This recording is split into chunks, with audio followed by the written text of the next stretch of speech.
Assalamu alaikum wa rahmatullahi wa barakatuh. Alhamdulillahi rabbil alamin wa salatu wa salamu ala rasulillah. Chers croyants, chères croyantes, pour quelle raison Allah subhanahu wa ta'ala a-t-il rendu obligatoire le jeûne? Pour quel but et pour quel objectif a-t-il légiféré cette grande adoration qu'est le jeûne? En effet, c'est important de savoir pour quelle raison on fait le jeûne, car certes, c'est obligatoire, mais quel est l'objectif?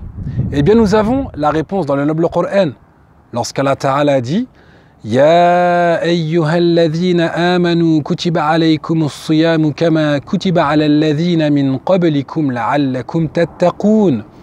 Ô vous qui avez cru, on vous a prescrit as-siyam, le jeûne, comme on l'a prescrit à ceux qui vous ont précédés. Ainsi atteindrez-vous la piété. Donc, nous avons la réponse dans ce noble verset que le fait qu'Allah Ta'ala ait rendu obligatoire le jeûne du mois de Ramadan, c'est pour qu'on atteigne at-taqwa. Et qu'est-ce que at-taqwa? C'est la piété, la crainte pieuse, le fait de délaisser les interdictions, de s'en éloigner, ce qu'Allah Ta'ala nous a interdit, et le fait de s'acquitter de ce qui est obligatoire, le fait d'effectuer les obligations. Et effectivement, c'est une période propice durant le mois de Ramadan lorsqu'on va jeûner, lorsqu'on va délaisser ce qu'Allah Ta'ala nous a rendu licite le reste de l'année, comme par exemple le fait de boire, de manger, on va le délaisser durant les journées de jeûne. Eh bien, ceci va avoir un effet, ça va monter notre foi. Et en effet, ce qui est connu chez les gens de la Sunna, Ahlus Sunna wal Jama'a, c'est que la foi, l'iman, va monter avec l'obéissance, avec les bonnes actions, et la foi va descendre avec les péchés, les désobéissances, les mauvaises actions. Et durant ce jeûne, nous sommes en adoration. Donc, on est en train de faire une bonne action. Et en plus de cela, d'autres bonnes actions vont s'ajouter dans la journée. Comme le fait, par exemple, de lire le Coran, d'être bienfaisant, d'aider les plus pauvres, de faire des prières surérogatoires.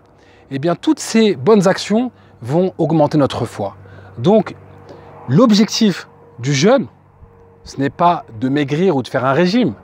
Même s'il y a des bénéfices dans le fait de jeûner pour le corps, il y a aussi le fait que quand on va avoir soif et faim, on va penser aux plus pauvres. Donc il y a d'autres bénéfices. Mais on ne jeûne pas pour faire un régime. L'objectif, le but du jeûne, c'est d'atteindre la taqwa, la piété. Donc gardez bien ça en tête, je me fais le rappel ainsi qu'à vous. Gardez bien en tête que l'objectif du jeûne, c'est d'atteindre la piété. Et ça, c'est très important puisque à la fin du jeûne, à la fin du mois de Ramadan, Inch'Allah, eh bien, on espère que les musulmans, les musulmanes qui auront jeûné vont devenir des personnes pieuses et seront décidés, seront déterminés à rester sur cet état et pas tout relâcher à la fin pour revenir à de mauvaises habitudes. Donc le but, c'est qu'on devienne des personnes pieuses. Donc c'est vraiment très important de comprendre cet objectif, puisque si une personne jeûne et au final, ça ne change pas du tout son état et à la fin, elle revient sur des mauvaises choses sur lesquelles elle était, eh bien, ce n'est pas l'objectif du jeûne. Donc, je m'en joins ainsi qu'à vous de redoubler d'efforts durant ce mois béni et de se rappeler de cet objectif, de le garder en ligne de mire. Et je demande qu'Allah subhanahu wa ta'ala accepte votre jeûne, vos efforts et qu'il fasse de nous des personnes pieuses, qu'on atteigne at-taqwa, la piété. Hadha wallahu a'lam wa sallallahu ala nabiyyina wa sallam.